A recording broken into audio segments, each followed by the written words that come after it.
Magandang umaga! Ako si Teacher Gwen.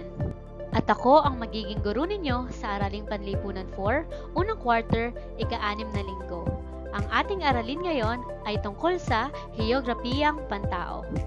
Ang mga layunin sa araling ito ay una, na ilalarawan ang populasyon ng Pilipinas at pangalawa, natutukoy ang mga indigenous people at etno-linguistikong pangkat sa Pilipinas.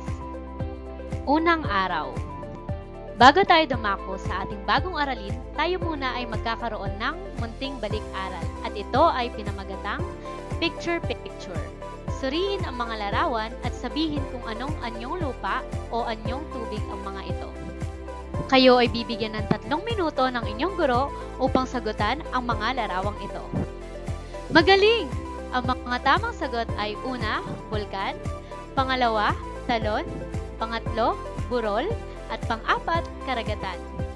At ngayon, sagutan naman natin ang mga gabay na tanong na patungkol sa mga larawang ipinakita. Una, ano-ano ang mga anyong lupa at tubig ang ipinakita sa larawan? Pangalawa, may bulkan ba sa mga larawan? Kung oo, ano-ano ang mga hakbang na dapat gawin kung ikaw ay nakatira malapit sa paanan ng isang aktibong bulkan? Pangatlo, may talon o dagat ba sa mga larawan? Ano-ano ang mga pamamaraan upang mapangalagaan natin ang mga anyong tubig? Magaling! Ang mga tamang sagot ay una, ang mga anyong lupa at tubig na ipinakita sa larawan ay bulkan, burol, talon, at karagatan. Pangalawa, oo, may bulkan sa larawan. Ang maaari mong gawin kung ikaw ay nakatira malapit sa bulkan ay maghanda ng first aid kit at mga kagamitan na kailangan upang kung sakali man na pumutok ang bulkan, ikaw ay handa. At pangatlo, oo, may talon at dagat sa mga larawan. Isa sa mga paraan upang maalagaan natin ang ating yamang tubig ay huwag magtapon ng basura kapag tayo ay bibisita rito. Ang susunod na aktibidad ay pinamagatang P-POP invasion. Suriin ang larawan, punan ng tamang titik ang bawat patlang upang mabuo ang konsepto, sagutan ang mga pamprosesong tanong. Kayo ay may 1 minuto upang isipin kung ano nga ba ang mabubuong konsepto sa larawang ito. Magaling! Ang tamang sagot ay populasyon. Narito naman ang mga gabay na tanong. Una, ano ang pananaw mo sa larawan? Pangalawa, ano ang nabuong salita? Pangatlo, bakit mahalaga ang nabuong salita sa pag-unlad ng bansa? At pang-apat, sino ang bumubuo sa populasyon ng isang bansa? Magaling! Ang mga tamang sagot ay una, ang nasa larawan ay maraming tao at sila ay mukhang nagsisiksikan sa isang lugar. Pangalawa, ang nabuong salita ay populasyon. Pangatlo, mahalaga na malaman ang populasyon upang malaman natin kung ilan ang pamilya na nakatira sa isang partikular na lugar. At pang-apat, ang bumubuo sa populasyon ng isang bansa ay ang mga tao. Ang ating susunod na aktibidad ay pinamagatang Concept Cluster. Punan ang Concept Cluster ng mga salita na may kaugnayan sa populasyon. Isulat sa pisara ang sa tingin niyong kaugnay ng salitang populasyon. Nakasulat ka ba ng salita na kaugnay ng populasyon? Magaling! At dahil dyan, narito ang kahulugan ng populasyon. Ang populasyon ang tawag sa bilang ng mga bagay na may buhay sa isang lugar. Ang populasyon ng isang lungsod ay ang bilang ng mga tao na nakatira sa lungsod na iyon. Ang inyong susunod na aktibidad ay tapusin ang pangungusap. Ang populasyon ay tumutukoy sa... Mayroon kayong 2 minuto upang tapusin ang pangungusap. Magaling! Ang populasyon ay tumutukoy sa bilang ng mga bagay na may buhay sa isang lugar tulad ng tao. Narito naman ang mga gabay na tanong patungkol sa populasyon. Una, sino ang bumubuo sa populasyon ng isang bansa?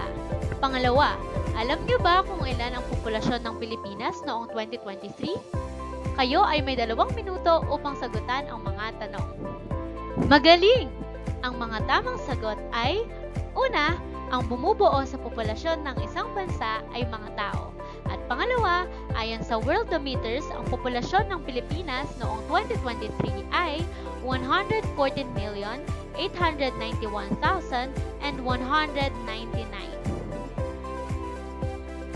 Tayo ay magkakaroon ng flowchart analysis.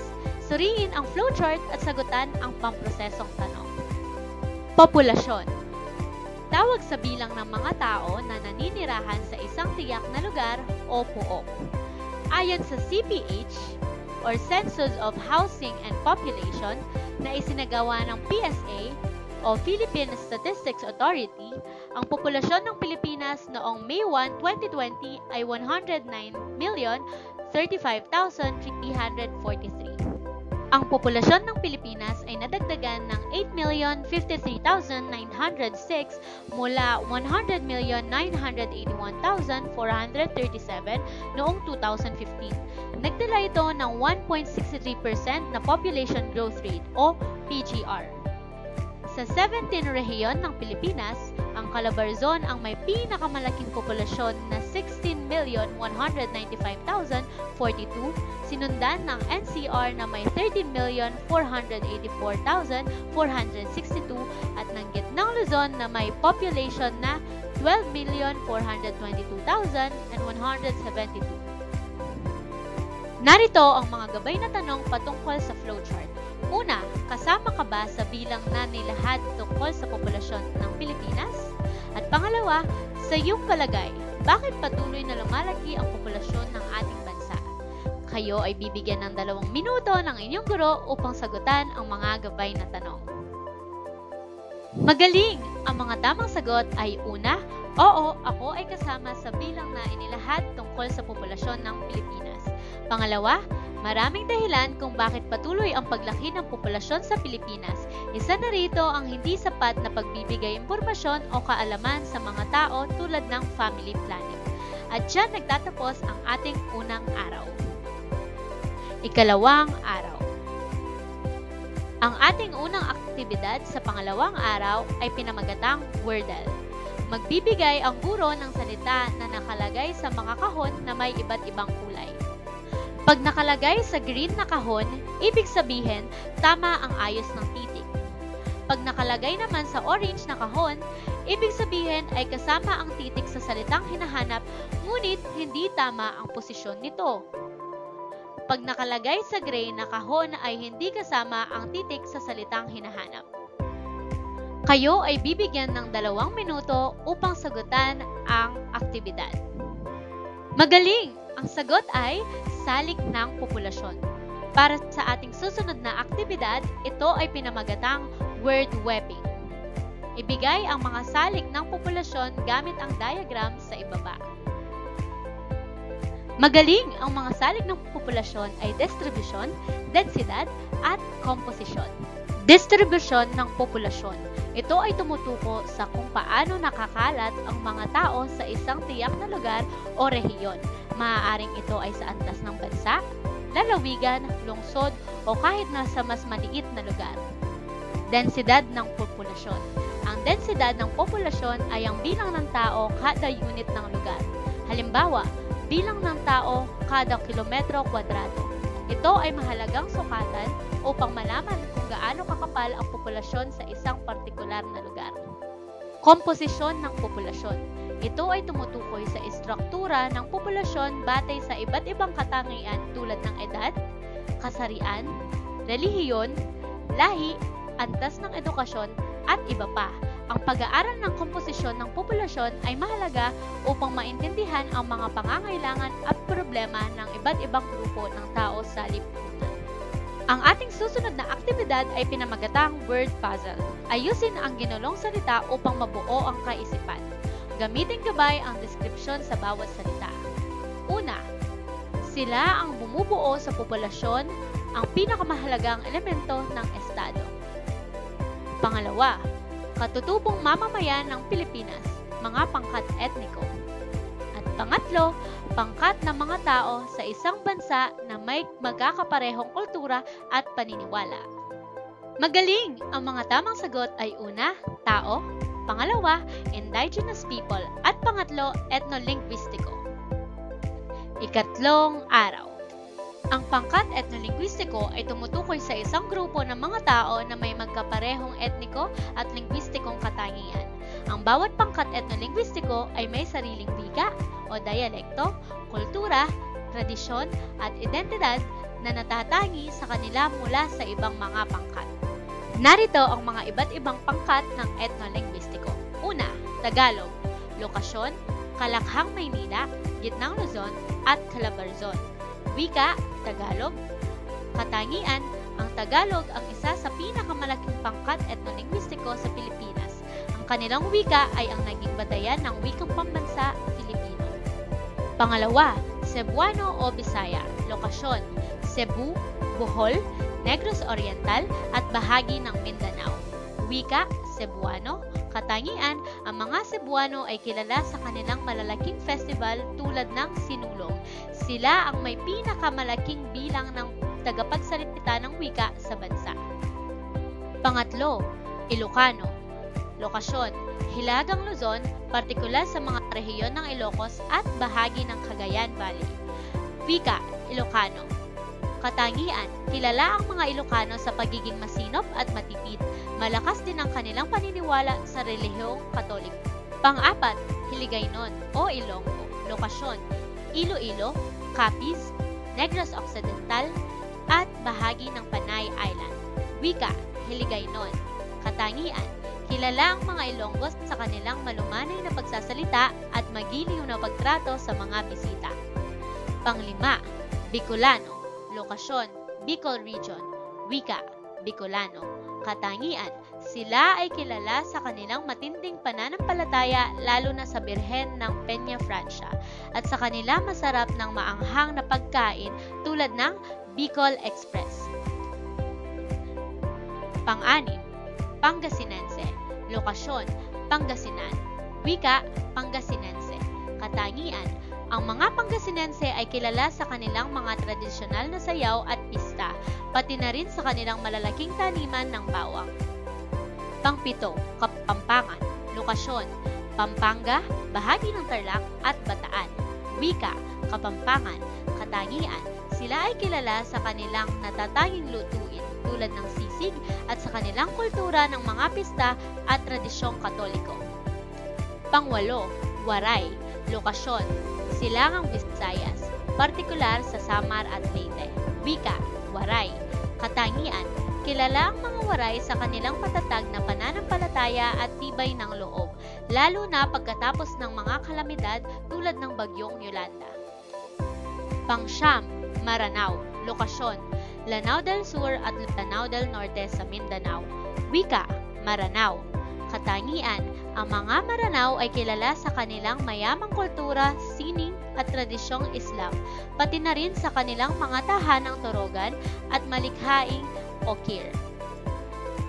Pang-sampo, Tausug. Lokasyon, Sulu Archipelago, Basilan at bahagi ng Zamboanga. Wika, Tausug. Katangian, kilala ang mga Tausug sa kanilang pagiging mandirigma at malalim na pananampalataya sa Islam. Sila rin ay mayaman sa sining at kultura. Pang-11, Ivatan. Lokasyon, Batanes. Wika, Ivatan. Katangian, ang mga Ivatan ay kilala sa kanilang matibay na bahay na gawa sa bato na tinatawag sa sinadumparan na nagpoprotekta sa kanila mula sa malalakas na bagyo. Pang-12, Mangyan. Lokasyon, Mindoro. Wika, iba't ibang wika ng Mangyan tulad ng Hanuno at Buhid. Katangian, ang mga Mangyan ay kilala sa kanilang payak na pamumuhay at natatanging baybayin. Pang-13, Ifugao. Lokasyon, Ifugao, Cordillera Administrative Region. Wika, Ifugao. Katangian, kilala sila sa kanilang mga hagdang-hagdang palayan na isang UNESCO World Heritage Site at kanilang mga natatanging ritual at kasuotan. Pang-14, Badjao. Lokasyon, Sulo, Basilan at bahagi ng Tawi-Tawi. Wika, Badjao. Katangian, ang mga Badjao ay kilala bilang mga sea gypsies ng Pilipinas at ang kanilang pamumuhay ay malapit na konektado sa dagat. Pang-15, Tibuli. Lokasyon, South Cotabato, Sultan Kudarat at bahagi ng Sarangani. Wika, Cebuano at Hiligaynon. Katangian, Kilala ang mga Tibuli sa kanilang makulay at komplikadong kultura. Isa sa pinakakilala nilang kontribusyon sa sining ay ang paghabi ng tinalak, isang tradisyonal na tela na gawa mula sa hibla ng abaka at may intrikate na disenyo. At ngayon, tayo ay magkakaroon ng aktibidad na pinamagatang photo gallery. Tukuyin ang mga nasa larawan at isulat ang sagot sa iyong araling panlipunan notebook. Pagkatapos, kumpletuhin ang chart sa pamamagitan ng pagtukoy kung anong pangkat etnolingwistiko ang nasa larawan. Gamiting gabay ang simula ng titik sa kahon upang matukoy ang sagot.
Magaling! Ang mga tamang sagot ay una, Ilocano, pangalawa, Tagalog, pangatlo, Kapampangan, pang-apat, Pangasinense, pang-lima, Tibuli, pang-anim, Tausog, at pang-pito, Bicolano.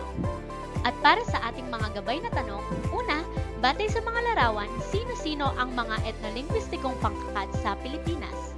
Pangalawa, matutukoy mo ba sa mapa ng Pilipinas kung saan sila matatagpuan? At para sa ating panghuling aktibidad sa ikatlong araw, ito ay tinatawag na Snap, Clap, Boom. Kailangan humanap ng partner ang bawat mag-aaral. Sa hudiyat ng guro ay kanilang gagawin ang snap, clap, at kung boom ay mag-uunahan silang kuhain ang task card na nasa kanilang harapan. Kung sino ang makakuha ng task card ang may pagkakataon na sagutin ang tanong at magkakaroon ng karagdagang puntos para sa quiz sa katapusan ng talakayan.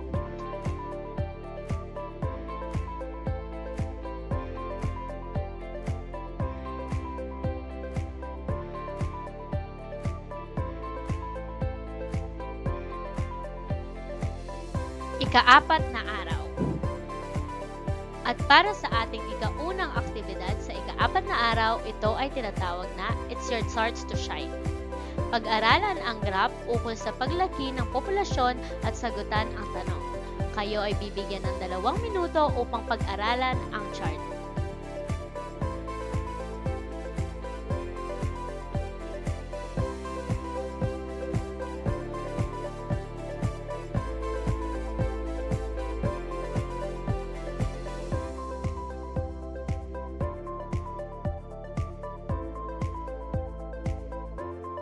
Narito ang mga gabay na tanong patungkol sa chart.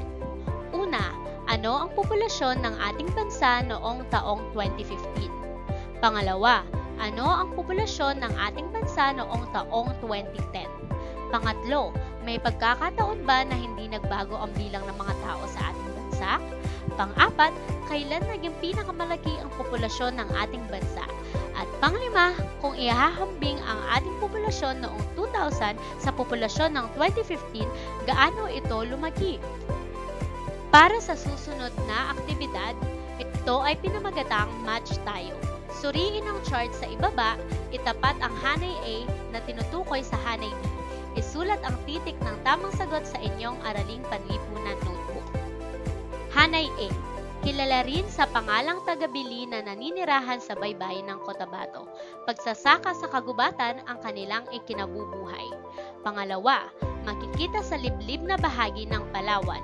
Nagsasaka sila ng palay, mais, gulay at mga halamang ugat. Pangatlo, kabilang sa pangkat Muslim na nabubuhay sa pamamagitan ng pagsasaka, pangingisda at paggawa ng mga kagamitang yari sa tanso o pilak at paghahabi.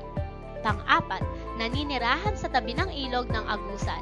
Mahilig silang magsuot ng mga damit na matipingkad ang kulay at paglalagay ng tattoo sa katawan. Pang-lima, naninirahan sa mga bangkang naglalayag sa dagat ng Sulu. Sila ay nabubuhay sa pamamagitan ng pangingisda. Honeybee. A. Tagbanwa. B. Tibuli. C. Manobo. D. Badjao. E. Ilocano. F. Maranao. Magaling! Ang mga tamang sagot ay una, Tibuli, pangalawa, Tagbanwa, pangatlo, Maranao, pang-apat, Manobo, at panglima, Badjao. Narito ang inyong susunod na aktibidad. Ilarawan ang heograpiyang pantao ng Pilipinas batay sa populasyon at indigenous people at etnolinguistikong pangkat. Gumawa ng sanaysay ukol sa tema sa ibaba. Una, populasyon ng Pilipinas. Matatag, matalino at malusog para sa bagong Pilipinas. Pangalawa, indigenous people at etnolinguistikong pangkat ng Pilipinas. Kayamanan ng bansa sa pagtatag ng bagong Pilipinas. Kayo ay bibigyan ng 15 minuto upang tapusin ang inyong sanaysay. At para sa inyong gawaing pantahanan o takdang aralin, isulat ang sagot sa inyong notebook sa Araling Panlipunan. Ibigay ang kahulugan ng mga sumusunod. A. Populasyon. B. Indigenous people. Number 2. Magbigay ng 10 halimbawa ng mga etnolinguistikong pangkat sa Pilipinas at tukuyin kung saan sila matatagpuan. At dyan nagtatapos ang ating aralin. Hanggang sa muli!